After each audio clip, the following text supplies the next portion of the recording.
dynamique économique mondiale est en pleine mutation. Les pays du bloc BRIC, qui incluent des nations comme la Chine, l'Inde et la Russie, ont atteint une part record de 36,8% dans l'économie mondiale, creusant ainsi l'écart avec les puissances du G7. Pour la première fois, la contribution de ce dernier est tombée sous la barre des 29%, un signal alarmant pour les pays qui ont longtemps dominé la scène économique internationale.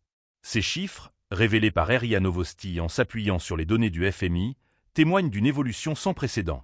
En effet, la contribution des BRIC au produit intérieur brut mondial a augmenté de 0,64 points de pourcentage, tandis que le G7 a enregistré une perte de 0,42 points.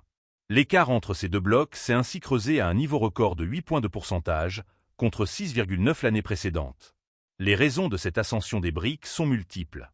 La Chine, avec une augmentation de sa part de contribution de 0,34 points, représente désormais 19,45% de l'économie mondiale.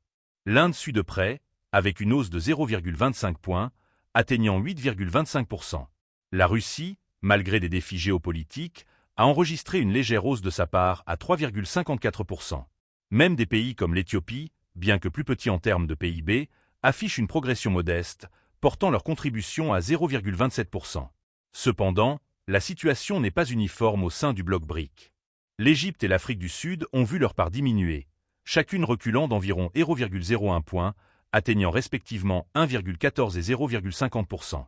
Cela souligne les défis internes auxquels ces pays doivent faire face, malgré le succès global du groupe. Du côté du G7, la tendance est à la baisse. Le Japon et l'Allemagne sont particulièrement touchés, chacun perdant 0,10 points. Les parts de ces pays sont désormais respectivement de 3,3 et 3,06%. Les autres membres, comme le Royaume-Uni, l'Italie et la France, affichent également des pertes, chacune de 0,05 points. Même les États-Unis, traditionnellement moteurs de l'économie mondiale, voient leur part reculer légèrement à 14,88% contre 14,94% l'année précédente.